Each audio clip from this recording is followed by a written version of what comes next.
The Tigress of Nigeria, our own version of Super Eagles, doing so well right now. Well, they'll be playing the FIBA qualifying series that will be coming up in Belgium, especially, it's be coming up in Antwerp. But right now, we'll be talking on this particular show, Sports Update on Trust TV, Adeni Gishafe, giving you updating concerning the world of sport, everything happening around. But we started with basketball, and you just saw there our ladies, the Tigress, they won it 4 times, back to back. That's African competition, they call Afro Basket. But now they'll be playing in the FIBA Women's Olympic qualifying tournament. The Tigress battle Senegal, USA, and Belgium in their own group. A big one for them. They'll be facing Senegal today by 6:15 thereabout. They'll be starting that game over there in Antwerp, Belgium. What would they do? Can they win against Senegal? Remember how they play against them in the final, and Nigeria won that game. And now it's going to be a battle of we call it clash of the Titan between the two countries right now. They'll be facing USA also, and then they'll face Belgium last. Talking sport with me this hour is Suleiman Shuaibu. Good to have you, Suleiman.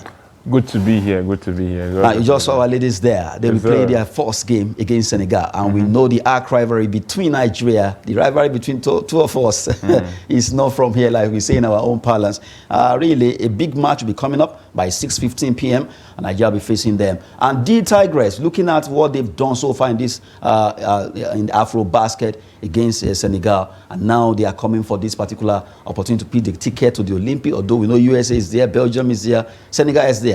How would you rate this game that will be coming up? And most importantly, Nigeria is here. That's the thing. So for me, there's a lot of momentum in the team. There's confidence. You could see that they are optimistic. Everybody is growing in confidence. There's self-belief. They believe they can do it. And when you say there's a rival with Senegal, that's Nigeria for you. It's not just Senegal. Why the common factor? There's a rival with almost every country when it comes to Nigeria because of the history we have when it comes to sport. I see them winning. What I would love to see from Nigerians is we should spotlight this. It shouldn't be only when the male are playing or when the men are playing. We should also spotlight the achievements and the conquerors of the female team. So I want to see the Tigers, so I wish them nothing but the very best. I'll be there chanting, rooting, supporting them, because you show equal support that I show for the men, so also to the women.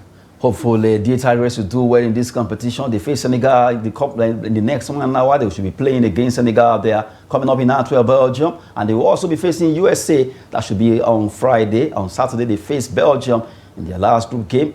Let them be able to at least pick this particular ticket. They want to go to the Olympics, and you know the Tigers, they are really doing so well. Number 1 in Africa. Let's look at the team list. We look at the team list now, where FIBA actually approved this Nigeria Olympic qualifying tournament roster. Adebola Adeyeye, Promise Amon Kamara, Elizabeth Balogun, Lauren Ebo, Blessing Ejiofor, Nicole Enabosi, Palam Kunaya Pana, Mujanatu Musa, Sarah Ogoke, Emi Okonkwo, Funaya Okoro, and you have Olaoluwatomi Taiwo. That's the 12 players that will be doing us proud in this competition. Hopefully, they will do well in this. Yeah, we're rooting for them. Hopefully, it looks like a very strong lineup. Looks like these guys are ready to go on and win as many games as possible, and that's what's going to happen. Because at the end of the day, their blood is not red; it's green. If you look at Emi Okonkwo there, she's the one on the graphics. As really, she dominated the Afro Basket, where she won the MVP of the tournament, and she's here now. Experienced Kira Ogoke is there. Mujanatu Musa is there. All of them are battle ready. Not forgetting Promise Amu Kamara, who will be showing her talent in this competition. A tough one is going to be, but we know that our ladies can actually triumph against USA, Belgium, and also Senegal. Wishing them the best. They should actually take a cue from Super Eagles against all odds. They are now in the final, and they can also pick this ticket. Nigerians are hoping to see the Tigress. After all, they are number 1 in Africa. They should go out there and do the business. Away from ladies basketball, let's talk about the men. But this time around, we cross over to the West. Let's talk about USA NBA. Some games were played earlier today. You look at the result. Cleveland Cavaliers actually won against Washington Wizards,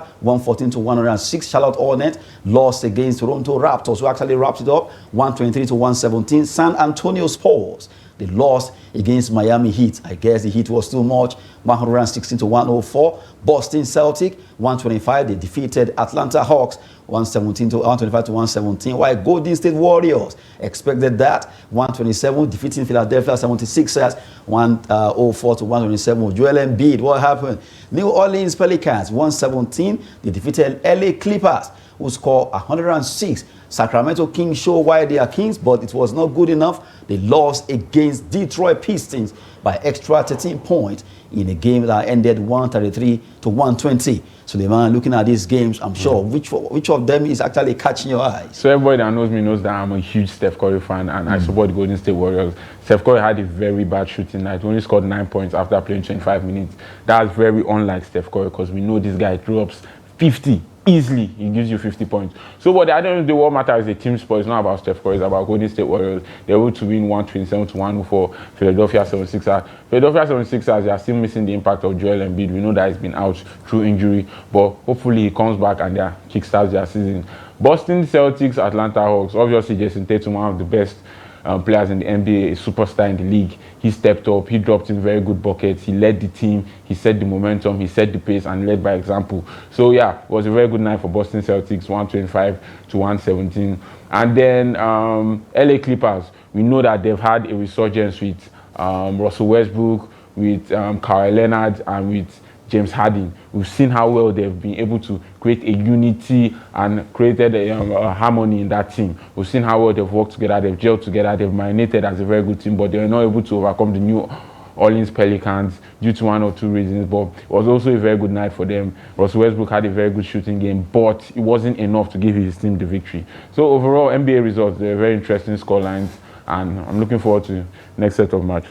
Looking at this result, you also agree that all the teams that won really deserve to win. They fought hard against the other teams in there. Well, coming from Suleiman Shoaib, talking about the NBA, and earlier on we talked about the Tigers playing against Senegal by 6:15 p.m. Nigerian time. We wish them the best there. Now we cross over from basketball, the dog and slam sport. Let's go to general sport now. This time around, Nigerian team, or they call them Team Nigeria, they'll be going to Ghana to participate in all that are now called African Games, formerly called African Games, but now it will be coming up by from 8th of March. They'll be playing, participating in that competition. But the Minister of Sport Development, Senator Owen Eno, says go for gold. Team Nigeria is actually urging Team Nigeria to go for gold in this competition. Africa Games 2024, starting from 8th of March.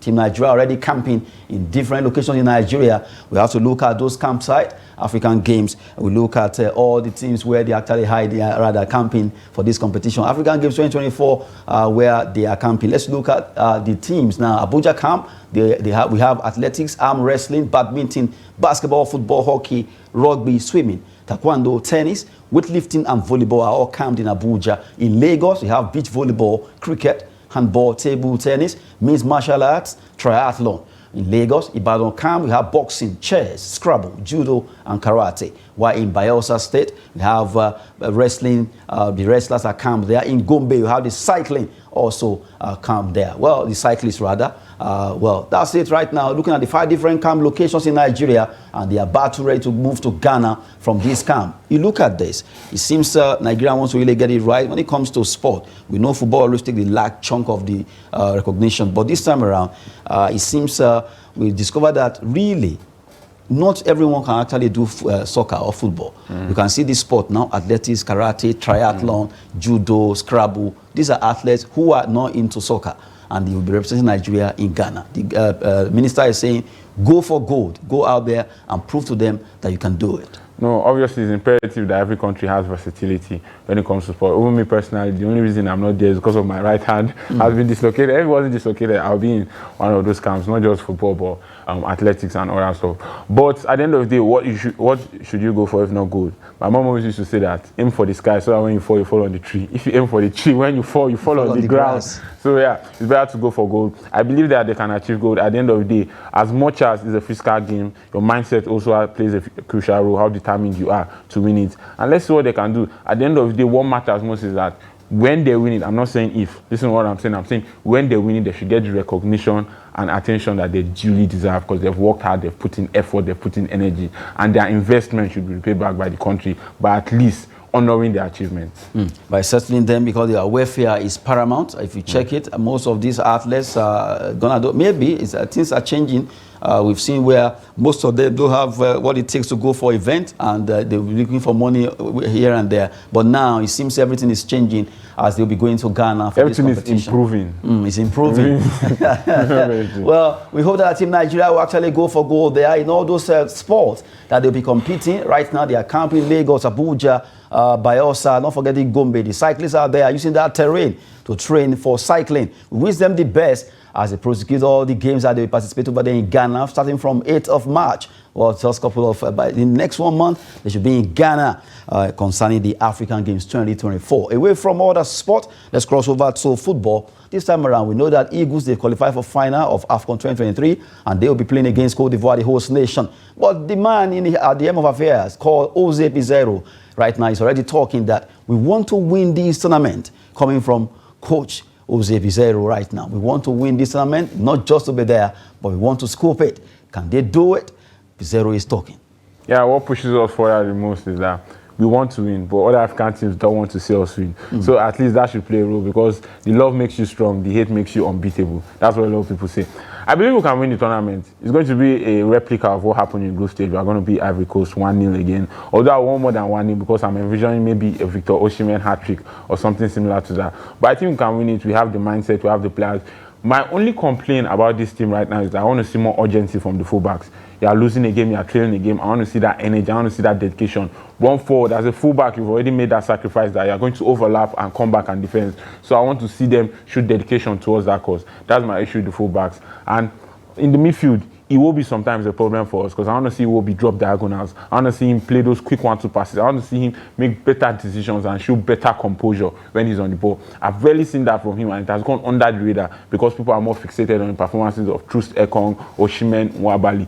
But I want to see Iwobi step up. I want to see Iwobi pick up the man of the match in the final. Now, if you talk about the midfield where you mentioned Iwobi, the young man, Al Hassan Yusuf, has been able to, I remember the first game he played, he actually warmed himself to the heart of Nigerians, although the yesterday game he almost cost, in fact, that penalty that he converted, it was through him. But that's not to blame him. But if you look at it, would you say Al Hassan has really justified that inclusion he actually got to be in this tournament? Justification at 100%. He has justified his role in that team. He has served his role in that team. He has put himself up for a purpose in that team, and he has shown why the coach has selected in the team. The coach can always select everybody, but it's up to you to prove to Nigerians why the coach has selected you. And that's one of the reasons a lot of people are not talking about Iwobi. If we had a poor midfielder besides Iwobi, people would have noticed how poor Iwobi has been throughout this tournament. And I've seen a lot of people have started picking up on Twitter, Iwobi has been poor. I'm challenging Iwobi. I want to see pick up the man of the match at the finals. I want Osimhen to be exceptional.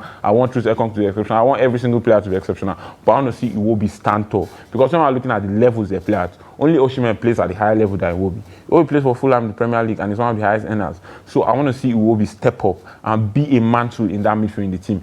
Quick 1-2 plays, diagonals when you need to, creativity, through balls. I want to see that. I've not seen that from him throughout this tournament. I want to see that from Iwobi. Now, I will mention 3 players, Iheanacho, who actually scored yesterday, Ahmed Musa, and Kenneth Omerio seems to be the leaders of that particular squad. The 3 of them are well experienced, and now, especially Musa and Kenneth Omerio, they were there in 2013, 10 years ago when they were playing it, or rather 11 years ago now when they won it last. And if you look at it, even though they might not have been playing very well in the tournament, especially Ahmed Musa just came as a free player, but the leadership role, the experience he has brought to the team, because I saw when the coach was explaining that a lot of work that Musa, Kenneth, and Iheanacho are doing behind the back, behind the scene concerning this particular team, talking about Eagles, to motivate the players to play well on the pitch. And in fact, when things are not going well, you see Musa standing up on the dugouts to actually support the coach, give directions and all that. Would you agree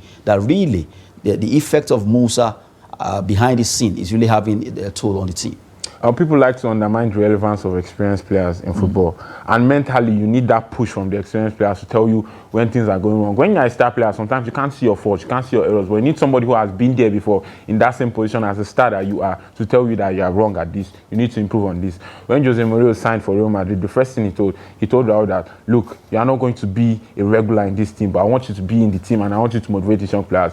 Raul didn't want that. Raul wanted to play and Raul left because of he knows the importance of leaders in the dressing room. Every single team now suffering now. They'll tell you what's the problem. there are no leaders on the pitch. You need leaders on the pitch to boost, motivate, and give decorum to every single thing happening on the pitch. And that's what they play. I don't know about Iheanacho, but I know about Musa and Amero. But we know that I don't know about Iheanacho. Iheanacho got injured. I mean, yeah, he got injured. I think he was able to, at least he's okay now, he's fit. It took time before he actually got himself. But in fact, if you remember, he didn't even join the team instantly. Yeah. It was after they got to Cote d'Ivoire that he joined the ball. I love the fact that yesterday, when he came on, he was able to at least get the confidence was there. And he coolly scored that goal, making Roy Williams to flash back and see that, yes, this is Nigeria, this is not Cape Verde. And one thing I loved about he's not throwing his towels out. He's not throwing anybody under the balls. This is somebody that has played for Pep Guardiola. This is somebody that has played for Leicester, that have challenged for a Champions League spot in Premier League. He's a very experienced player. Let's not forget who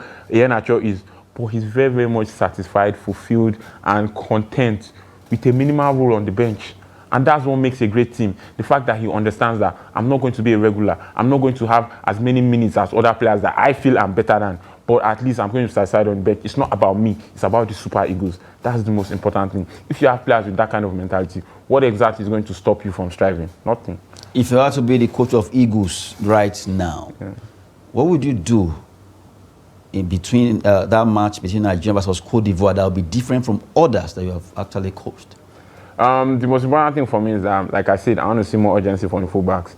Osimhen has been starved throughout this tournament. He's not had enough chances created for him for a player of his talent, a player of his acumen. I want to see crosses from the right back. I want to see crosses from the left back. Yes, Bassi made that crossing for Lookman, and Lookman scored the goal in the quarterfinals.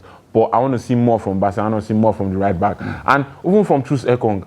We've seen Company do this. We've seen Puyol do this. Try to make him passes. Watch the movement of Osimhen. Try to make him passes. And Iwobi, I can't speak enough on Iwobi. Talk to Iwobi and tell him that, look, you are the creative midfielder of this team. You are the most experienced midfielder in this team. You need to come out of this team. Try to create chances. Try to bring in some creativity. Inject it into the team. But urgency is what I'm talking about. You see that there are certain times the score is 0-0. And you see that I'm not seeing that pace. I'm not seeing that energy.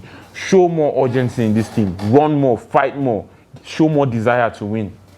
Hopefully, Eagles will actually do well on Sunday. We expect them to actually defeat Cote d'Ivoire. A big match coming up on Sunday in the AFCON. Before we go, let's just give you 3 transfer stories and we'll wrap it up. Manchester United are better placed than Arsenal to move for Brentford striker Ivan Toney. Another one says Chelsea to focus on a deal for Napoli forward Victor Osimhen. The last one says Galatasaray will move for Manchester United midfielder Christian Eriksen in the summer. Those are the stories we actually got for you, and we just have to go right now. Suleiman Shoaibu, thank you so much for coming on the show. It's always a pleasure. Thank you very much for having me. Good one. I'm Adeniyi Ajijafe, business and fitness. Thanks for watching.